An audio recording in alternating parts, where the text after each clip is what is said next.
Hello and welcome to Vegas Aces. I'm your host, Heather Ferris, and today we have a special interview for you guys. I am interviewing Wayne and Roger, who have a new book coming out, which we're going to be talking all about. I'm so excited to have you guys. Thank you guys so much for being here. Well, thank you very much for having us, man. Thank No you. problem. Now, let's get started. How did you two meet?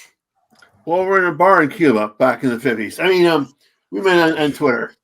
We decided that we saw each other's Twitter. We exchanged messages back and forth.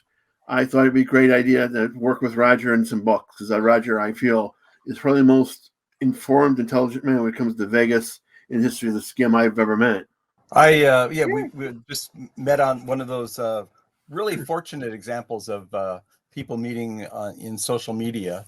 And we sort of hit it off and had a couple of topics that we were both mutually interested in and decided to co-author the book together. Yeah, it's one of these books that can go on forever.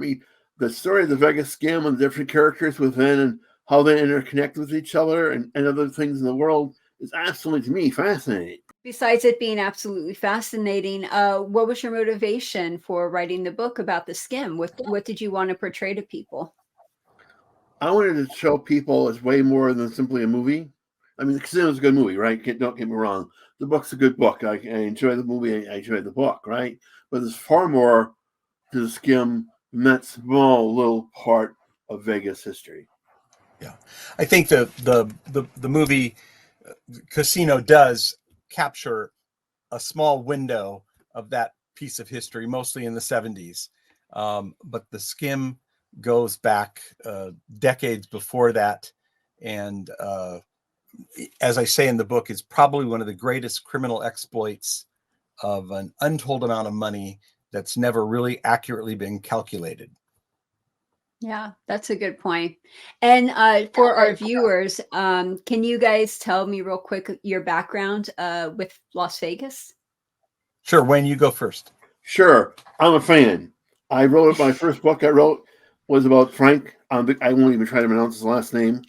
A guy who I had no idea that some small hoodlum in Milwaukee. He was connected to Chicago. Yes, he was. But in comparison to small-time hoodlum out of Milwaukee had such a huge impact when it came to Las Vegas because he had one. God, did he ever. And most people have no idea is what got me interested. And I really wanted to pursue that after I wrote my first book on Frank, but I thought I would pursue other things. But I should have jumped on that chance. But if I did that right away, we never met Roger. So in that sense, it's fortunate that I waited. Awesome. So my family goes a long way back in Las Vegas. I started coming here when I was a child in, I think my memory serves me correctly, 1963. And I can remember as a child literally parking right in front of the front doors of the Flamingo Hotel and taking a golf cart to your bungalow room. And so my family visited Las Vegas often. We're from California originally, so it's not a very far a drive. And I've had a variety of family members who were, I think you would call them high rollers or whales. And in fact, one of my uncles, known as Mr. A, was quite a well-known gambler here in Las Vegas. And when he passed away, suddenly he had too many markers out.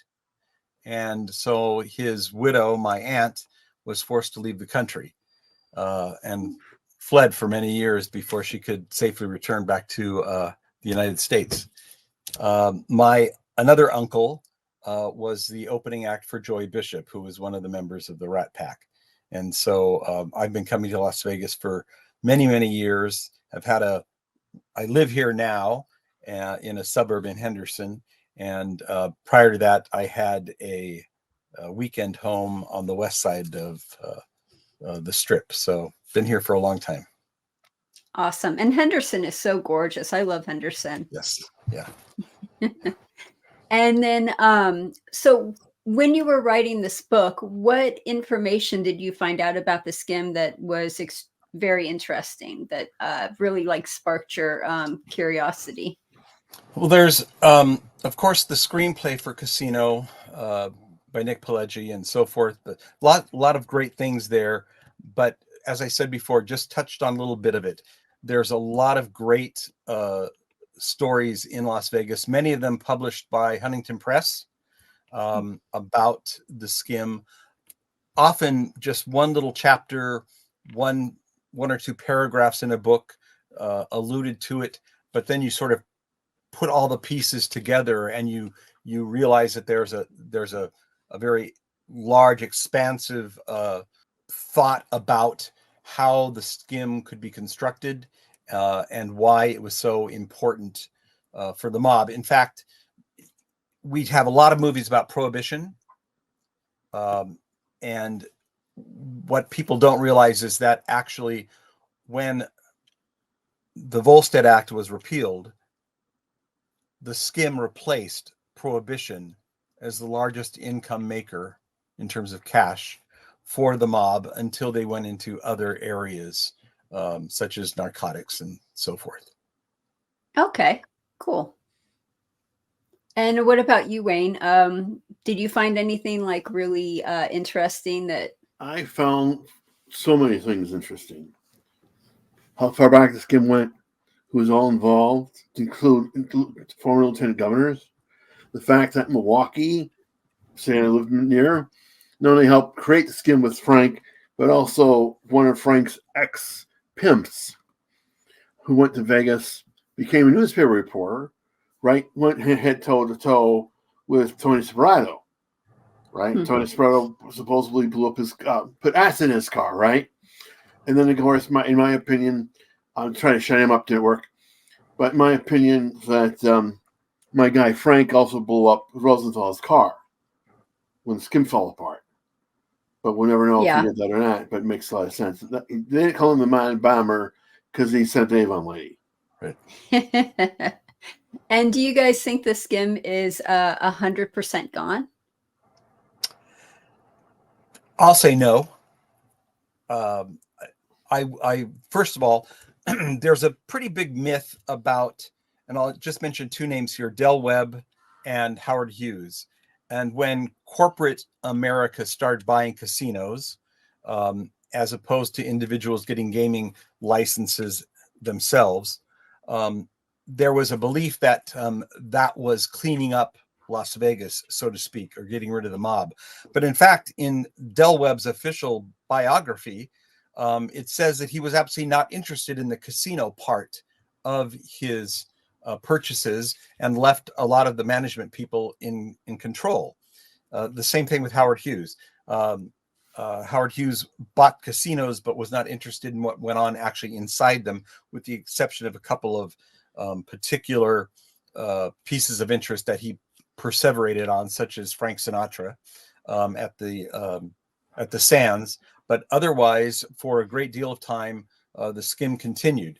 Now, having said that, there are still there are lots of controls in place now that the Gaming Commission has placed to prevent owners from actually entering the count rooms and so forth. But there are still some casinos that are owned by private individuals and not corporations. And although the book talks about the skim in relationship to the mob, no one has, to the best of my knowledge, written a book about the skim in privately owned casinos that still exist today. Yeah. And I want to mention too, the skim could be a lot of different stuff too. It's not just what we used to think about in the 70s. I know Steve Wynn got in a lot of trouble about 10-15 years ago when he, and I could really go into this, he labeled floor supervisors as team member supervisors. And then what he did was he included the floor supervisors into the tokes for dealers. Right. So that way he wouldn't have to pay them. Right. Oh, wow. Wow. Oh, Yeah. it was huge. And they went to court and they fought it for years. I mean, this is just an ongoing Steve, mess. Steve went to inject something. I'm shocked. When you look at him in New Jersey and other things he was involved in, like that poor woman that died of like Mead. Why the hell did he never went to jail? I'll never know. Something was going on. I think it's important, Heather, as you mentioned, that the skim is more than just what money is taken out of an account room. There is a very pervasive sense of the skim happening. I believe there's a video or a YouTube video of Steve Wynn actually talking to the new owners of the Golden Nugget when he sold the Golden Nugget to them, talking about how his staff was skimming from the casino, his employees. Wow. Well, and I think there's going to be a skim anytime people deal with cash. I think that's human nature. Yeah. And casinos have so much cash going through them. Yes. And we think of these figures as larger than life, but they're human beings, you know, they're just like all the rest of us. And I think a good example of that is Howard Hughes. Later on in his life, at the very end of his life, he kind of went crazy, you know, like he was up in the hotel, not going anywhere. Like go ahead. Well, you guys would be so much better explaining this than I would. Go ahead and tell us what happened at the last part of his life. Well, according to, and I should back up and say just before I talk about Howard Hughes, in the second edition of the book that's going to be coming out that we're talking about, we'll have a lot more information about Howard Hughes. There are a couple of theories that the person on the top floor of the Desert Inn actually was Howard Hughes. Oh, really? Yes, there's quite a bit of a great deal written about that. And that, in fact, Robert Mayhew may have been behind, and Johnny Roselli, the ever-present Johnny Roselli, may have actually been part of a larger scam or scheme to launder money from the Howard Hughes Corporation into Las Vegas. It's not a coincidence that all of the hotels that Howard Hughes bought were hotels that had loans from the Teamsters Union. So, and can you talk a little bit more about the second edition? That sounds like you have a lot of fascinating new information in that second edition. Yeah.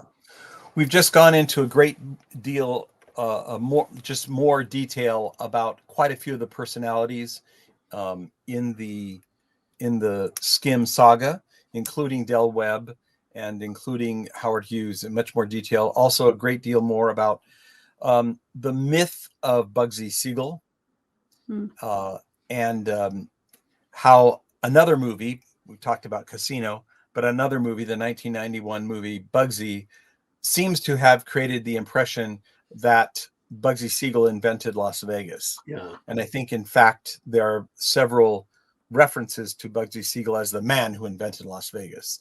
And this whole idea that he wandered out into the desert one day and had a vision and tried to convince a bunch of mobsters in New York that this was a good investment is pretty much patently false.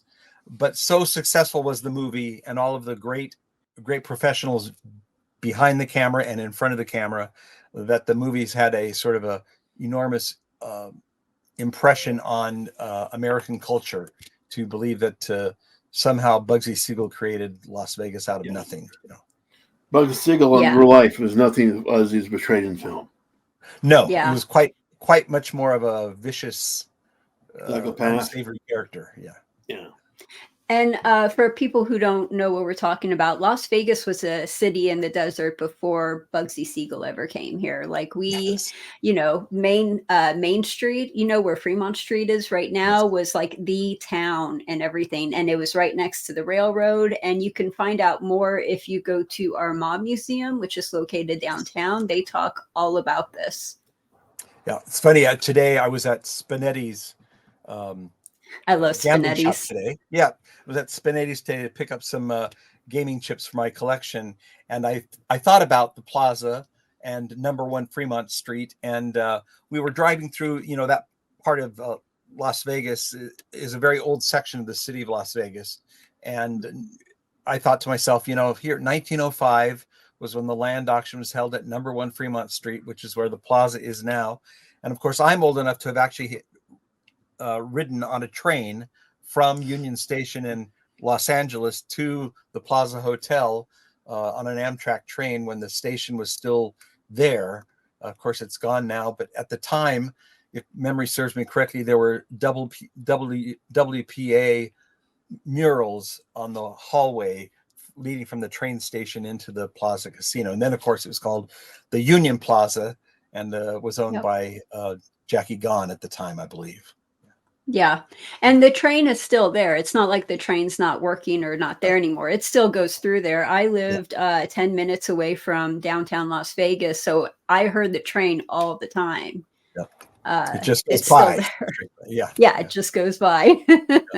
But you definitely don't want to be caught when the train's going by. Otherwise, you'll literally be sitting there at the railroad for like 10, 15, 20 minutes waiting for it to go by. In this book, you talked about everyone. You talked about like all the big players. You talked about not only Howard Hughes, not only Steve Wynn, but also like Tony Spilotro and everything. You must have done a lot of research doing this book. Does anything stick out in your mind about all of the research that you did? A couple of things, and Wayne and I have talked about this, and in the new edition, we're going to have some some exciting graphics about it. But Johnny Roselli is a very interesting character in the mob history of the United States in general, and whose influence went from Florida to Washington, D.C., to New York, to Las Vegas, to Los Angeles, from the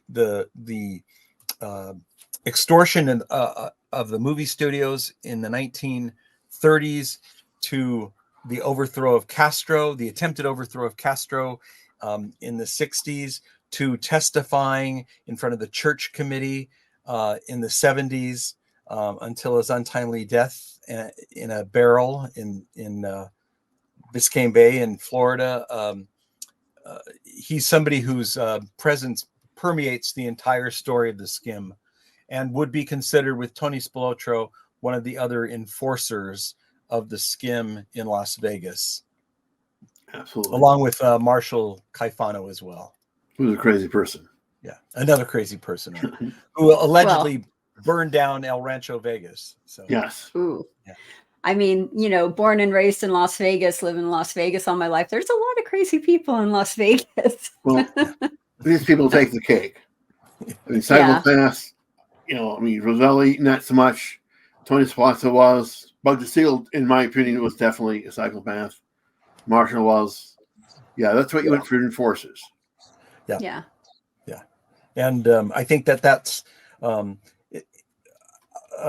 movie Casino alludes to it, but in fact, you had to have people who were eyes and ears on the ground to make sure that the Skim continued, and that law enforcement, despite all their valiant efforts to stop the money leaving the casinos illegally, the enforcers were there to make sure that nobody skimmed the Skim. And I think that's another point that needs to be made, is that I think the people in Kansas City and Chicago and New York and Florida and New Orleans always realized that there would always be a Skim of the Skim. It just was a matter of how deep the second Skim was.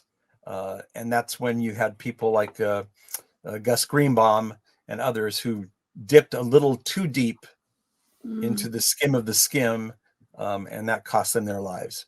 Yeah. And that's why I think there were enforcers in Las Vegas, is to make sure that too much money, or wetting of the beak, if you'll use that old Italian phrase, didn't occur. Yeah, it's hard to keep track of money if you're not putting any money on the books. Right. Yeah, exactly. At the same time, Vegas, they still want to make sure that Vegas is a safe place for tourists to come and lose their money. You know, I mean, they tried to separate the killing of the bad people and leaving the tourists alone at the same time. Yeah, Las Vegas in those days was lots of people talk about this, was a very safe place because the mob did not want any unfavorable publicity to happen, so that people would not feel frightened about coming to Las Vegas, even though it was controlled primarily by the mob. Yeah, and same with working in Las Vegas. I know several different casino dealers who worked during the mob days who said that that was better than working for the corporations because the mob took care of you. One story I remember in particular was an old craps dealer who worked during the mob days who said, you know, they had a stretch of just no players and nobody was playing and they weren't getting any tips. So one of the mob bosses came in and literally took like a handful of black chips and then just threw it in the tote box for the dealers just to make the dealers happy. Mm-hmm. Yeah. A different era there at the time. And I do think, I will say this, and this is a statement about Las Vegas currently, not having to do with the skim, but more having to do with personalities, is I think some of the casinos that are owned by individuals or who have individuals who are majority shareholders still have some of the old Vegas philosophies about service and so forth. So I think multiple generations of families, such as the Gons, for instance, still run sort of an old school Las Vegas type of culture within their corporations and in their treatment of employees. Yeah. And how long did this book take you to write? The first edition took Wayne would about 18 months. No, first I would say less than a year. Yeah, less than a year. And now we're making up for lost time with the second edition. I mean, it's so much more. We want to make, if I may say, we want to make the second edition the equivalent of the Five Families in New York. We want it to be the source that people can go to for getting the basic information, nothing else, the basic information, and digging for more. But want people to be satisfied that, hey, this is great, the book. I'm very, very happy I bought it. The first edition has an exhaustive bibliography. And the second edition will have exponentially more resources as well.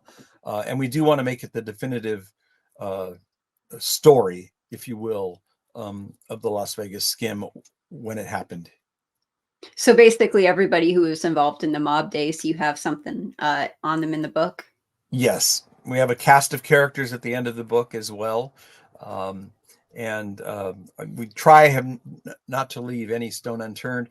But once again, we're concentrating here, the original book and the second edition are concentrating on the mob and that part of the skim. We're not talking about any other form of skim other than as it relates to the mob, and primarily on the Strip. We make a few allusions to a couple of mob skims that occurred. As everyone's aware, downtown Las Vegas had some skims as well, and those were well publicized, especially in the 70s. But the primary focus is on the Strip. You probably have some of my family members in there. My uncle was Uncle Al Sachs, the clean guy from Stardust. Yeah, he was the owner. Yeah, okay. I was young. I didn't know any better, but we would always go over to his house, swim in his pool. He had this giant mansion and everything. He had like, it was just, that's how we spent our weekends. And I didn't know any better. And I didn't find out until many, many years later.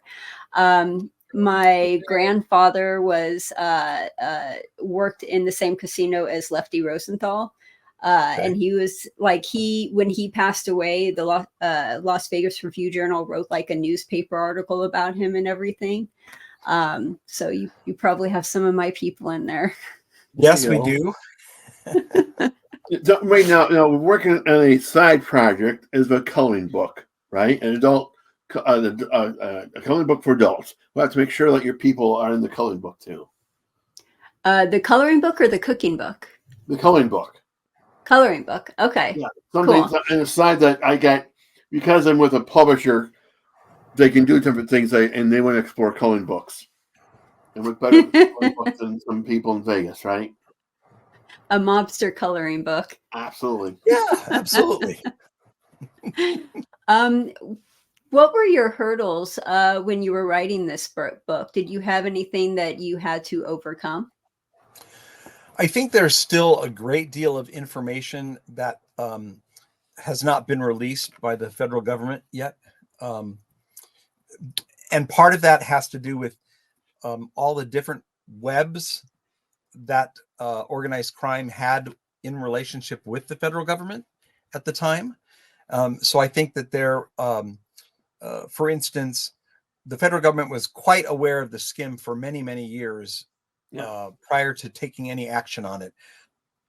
The majority of that had to do with the fact that most of the wiretaps were illegal. And so there's a lot of information that's still archived in the federal government that we don't have, transcripts of because it was obtained illegally. Absolutely. I mean, for a fact, they had my guy Frank Mawkey, wiretapped the new next year. And then when Hoover found out that it was going on, he had him destroy that because they shouldn't have had it. Did you guys work with the Mob Museum or anything to get some of these recordings or some of this information? We've not yet worked with the Mob Museum for that. We hope to do that before the release of this book. But they are a great source of information. And there are some good resources there as well. Cool. And is there anything else you would like to talk about before we go on to your next book? Wayne? I'm pretty good with this, other than the fact I have to say this. I really appreciate Rogers so much because of this. He's really impressed me with the amount of knowledge that he has. The number of hours I could spend listening to his most entertaining stories is wild. And you meet so many other people are involved. You go back to the Mormons and the Mormon banker, right? What did he know? Did he know the people he worked with a part of the Mafia? Who introduced my guy Frank, the Glick? I don't think we know that yet, do we? I just think there's a lot of stories here that are still untold. To be a little bit esoteric, there was an author, Louis Auchincloss, who wrote books. It was an in-law married into the Vanderbilt family, and he probably wrote 40 or 50 books, different stories about New York and old money in New York. There's probably 40 or 50 books that are still yet unwritten about Las Vegas, and in particular, the mob and other personalities. This is a pretty historic, as Heather, as you know, this is a pretty historic, colorful history city. There's a lot of stories to be told here. Absolutely. Still. Yeah. You could write volumes on the history of the unions. Yes. What's going on in Vegas, how they were penetrated, and what games they were played back and forth. It was just crazy stuff. Of course, we still have Jimmy Hoffa and the relationship of the Teamsters to Las Vegas. And, I think a lot of people may have heard of Jimmy Hoffa and the disappearance of Jimmy Hoffa, but do they really understand Jimmy Hoffa's relationship to the city of Las Vegas and the Strip and the building of the casinos? A lot of people say that Bugsy Siegel, created Las Vegas, but in another sense, there's a good argument. Someone could say Jimmy Hoffa created Las Vegas. Yeah, he built it. A lot of the buildings here were built with money that Jimmy Hoffa approved. Well, they still haven't found his body yet, right? I mean, Lake Mead is so low and they're finding bodies in barrels. You never know. You never know. That's right. I think it's very Eagle River, Wisconsin myself. Yeah. And then you guys also mentioned Mormons. A lot of people don't realize this, but Las Vegas was built by Mormons. I mean, when the Mormons came to Las Vegas, they're the ones that named Las Vegas the Meadows. And if you if you go and you look at some of the historical sites, we have the old Mormon fort Right. and everything. Right. So they are actually a big part of Las Vegas, which is just mind blowing because it's Sin City. You would never expect the two to go hand in hand. Well, the Mormon And- banker, he claimed he was only Mormon one day a week. So he's saying, well, I mean, I'm not trying to insult LDS, right? I'm not at all. It's a historical fact, right? Things I'm curious about finding out is how much people knew, when do they know it? And then who else would do it? If one bank wasn't going to do it, another bank would. So I think that's another whole story there with E. Perry Thomas, and being the first commercial bank to loan money to finance a casino is an incredible turning point in history. And the fact that it was a Mormon bank that did it makes it all that more interesting. Yeah. And now we, at one time, the NFL wanted nothing to do with Las Vegas because of gambling, right? And now, not so much. Yeah, things change. We weren't allowed. I mean, Las Vegas. I shouldn't say we. Las Vegas wasn't allowed to have sports teams because gambling on a sports team was considered illegal in Nevada and all that. But now they're showcasing the Super Bowl here, and you can bet all you want on there. So yeah, things have changed a lot.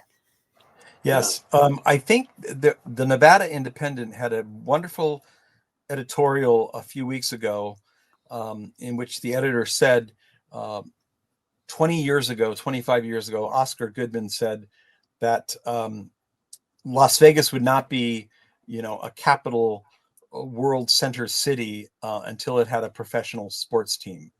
And everybody at the time, 25 years ago, said, oh, that's just ridiculous.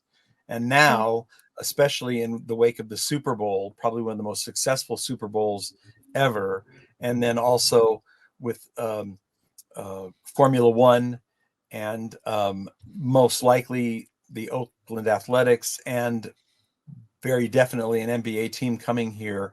Who would have thought 25 years ago that we would have all of these major sports teams here in Las Vegas? What's interesting about that, if I may say, there's a book called Interference, where the guy that wrote the book, Dan Rotea, predicted that was going to happen with Vegas because there's way too much money being spent in sports not to let that happen. He was just a little bit early in his prediction.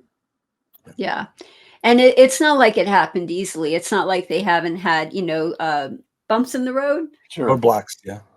Thank you, roadblocks. Because you have Las Vegas businesses with the F1 race who is now suing because they lost revenue during that time. So they're still having some struggles trying to get this up and running, but they're trying. Yeah. It's a process. Yeah, absolutely. It's just been very interesting. F1, of course, MGM reported the most profitable quarter it's ever had in the entire history of the gaming corporation, due to F1. But the lawsuits from the smaller businesses and some not so small businesses as well are struggling with that. And then the building of Allegiant Stadium also had a great deal of difficulty and some setbacks as well. So I think it's going to be very interesting to see what happens. And I don't think, I do think there will probably be some fallout related to the Tropicana, and if that's where the Oakland A's ultimately land. When I first came to Las Vegas as a permanent resident 11 years ago now, I went around to virtually every casino, and in particular to buy chips, ashtrays. Some ashtrays just walked off with me, but I played at the table games to take chips away. And I remember very specifically wanting to go to the Tropicana because 11 years ago there was a rumor the Tropicana was going to be torn down. And then, even then, 11 years ago, the Tropicana, a strip casino, still had coin-operated machines.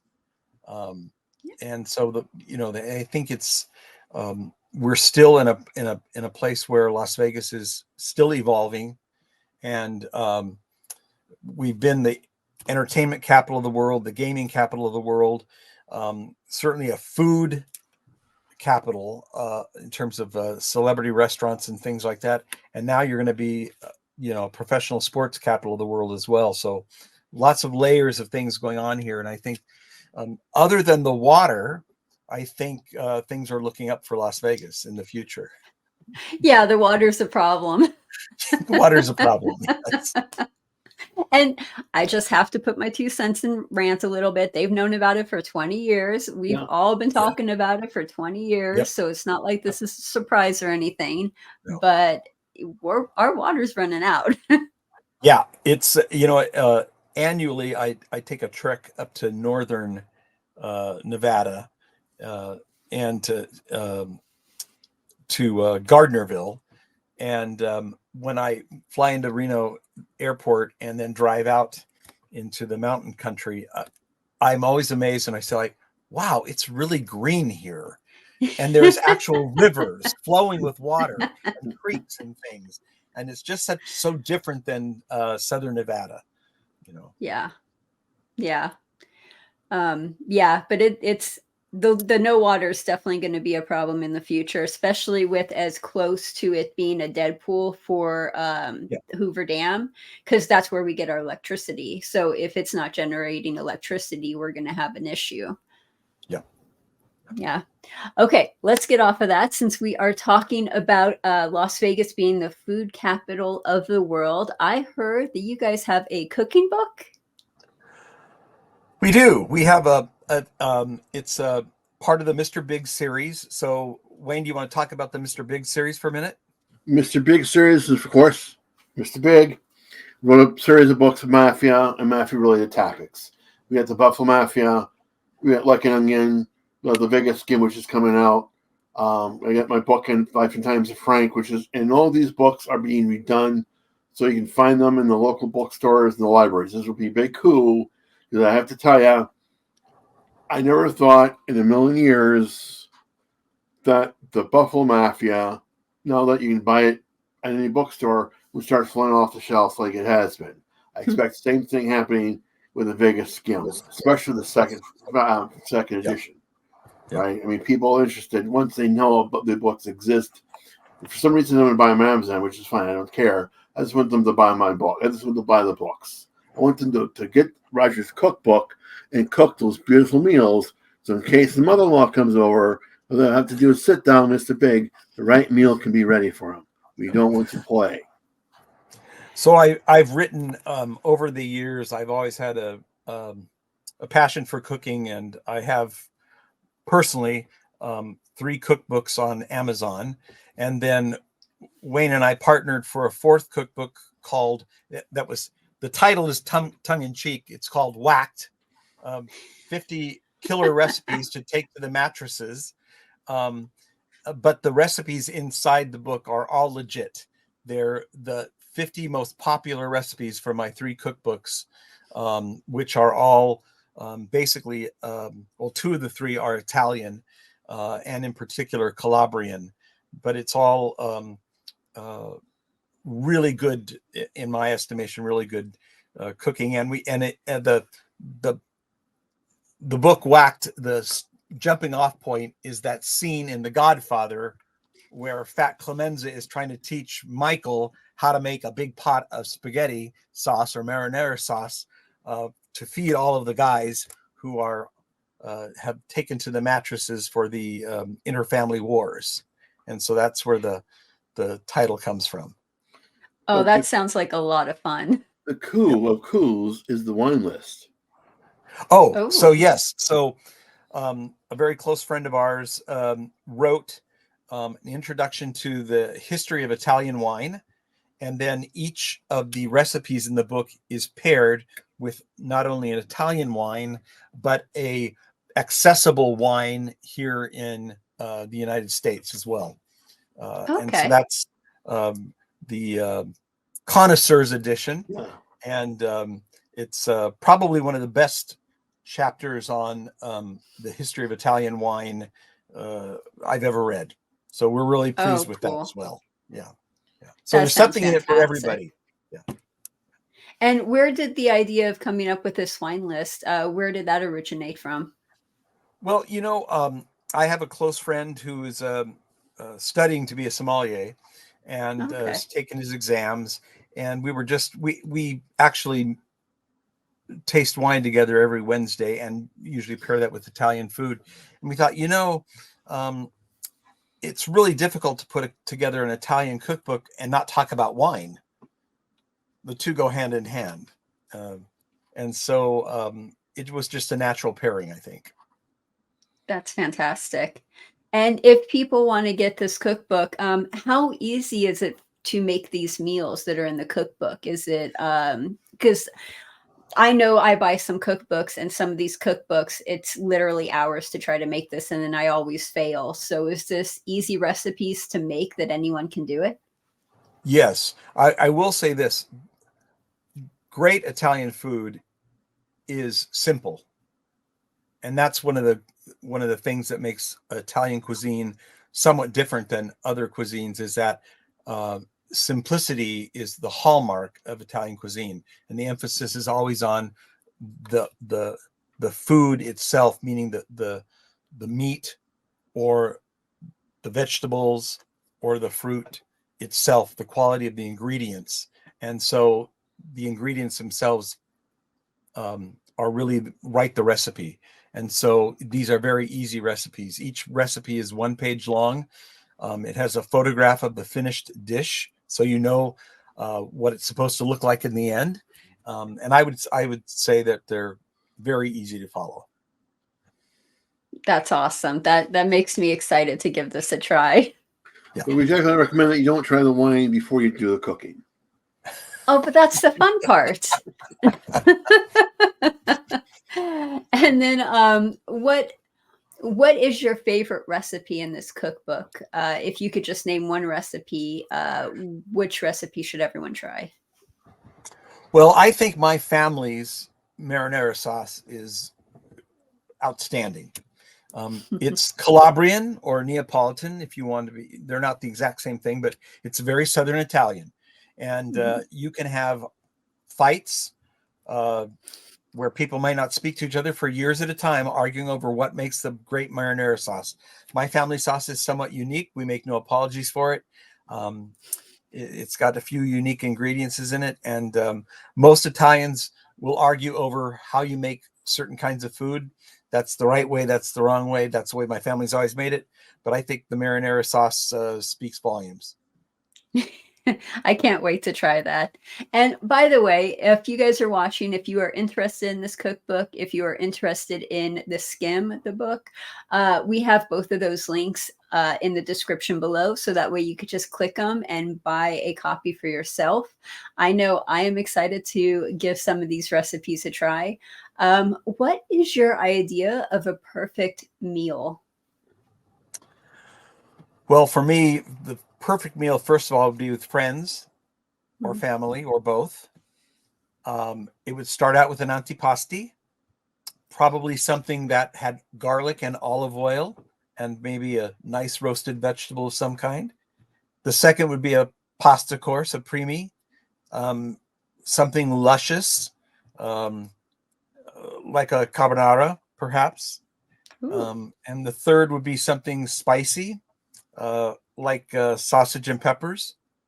And then, of course, dessert could be anything from really nice fresh fruit to some very nice butter cookies to some really extravagant things like homemade cannolis. And I have a great recipe for homemade cannolis in the books as well. Oh, that sounds divine. And Awesome. we actually eat that way at least once a week here. And I will say that this coming next weekend, we will have my family over and we'll have exactly a meal like that. Oh, that's so awesome. Oh, cool. Everyone should be doing this. Everybody should be doing this. Yes. Yeah. And then do you guys have a project in the future that you guys are thinking about like starting or working on? Like what can people look forward to from both of you? Well, Wayne? if I may, I apologize. A couple things we got. We're about ready to launch a fundraiser for the movie in Bugsy. We're looking at his last few years of his life, and wide variety of people who hated him enough to kill him. Yeah. So still a crime this many years later is still unsolved by the Beverly Hills Police Department. And over the years, there's been a lot of theories. And of course, as I said very early on, the 1991 movie has created an imprint on the consciousness of America about what the true story of Bugsy Siegel in his last years was. And there's a lot more to tell about that story. And we intend to do that. Well, with the way the population is just gripped with these crime stories and murder stories, I foresee that being a huge hit. Yeah. I do as well. Because the Bugsy story is an interesting one, right? The idea that the Bugsy story that we had told in the movie Bugsy isn't even close to being real. And the characters who hate, the more I read about Bugsy and the people that hated him, I'm surprised he lived as long as he did. He had a trail of enemies when he died. Yeah. Oh, goodness. Is there anything else that you guys want to talk about that maybe we didn't cover? Wayne? I would think that we should hopefully, the number of projects that one could talk about when it comes to Mafia is awe-inspiring, right? The Calvaneva Hotel, the Calvaneva Casino should be talked about. This project we've been thinking about trying to do, but also how many entertainers came from the Ohio River Valley and those roadhouses there, right? That's a story that might be one to be told, right? Yep. But sadly, we're only two people, right? We can't do it all. And these projects, do them well, need time. Yeah, and I have to restrain myself because I know that how much time they take, right? But I wish I could turn the clock and make it go faster, but that isn't how it works. You want to make sure it's done correctly. You don't. Little mistakes happen as human beings, right? But let's not make as many as we can. Let's make sure the work we get done with them are stuff that the publisher can then easily do something with, so people have the ability to get them and read them and enjoy them. Yeah. Yeah. Lots of stories left to tell. Yeah. Well, anything that is good always takes time. It's good that you guys have that passion and the drive and the dedication to focus on that and get that out there for people. Absolutely. Thanks. Appreciate it. Yeah. Thank you. And again, for everyone who's watching, click the link in the description below if you want to order your copy of the Skim or the cookbook. What was the name of the cookbook? I'm sorry. Whacked. Thank you. Whacked the cookbook. Right. I love that name too. So go ahead, click it, get your copy. And thank you guys so much for joining me. Thank you for talking with me. I appreciate it. If people want to talk to me, they can find me on Twitter at the Milwaukee Mob 2. Awesome. And how about you, Roger? Where can people find you? I'm on Twitter as well. My Twitter handle is called Don't Call Me Raj. Fantastic. And is there any other links or websites or anything that you would like to get out there for people to know about? You can both reach us. You can reach us both at on our Amazon author pages as well. Absolutely. Awesome. And again, you could find that on Amazon link in the description below. Great. This has been so much fun. Thank you. Thank you, ma'am. Thanks for the interest. Appreciate it. Oh, always. I hope to have you guys back for your next project one day. Cool. Excellent. Cool. Well, thank you everyone for watching. If you have any questions, put them in the comments. Go buy your book, your copy of the book. And we hope to see you on the next Vegas Aces live stream or interview or whatever video we're putting out at the moment. Thank you, everyone, and have a great day.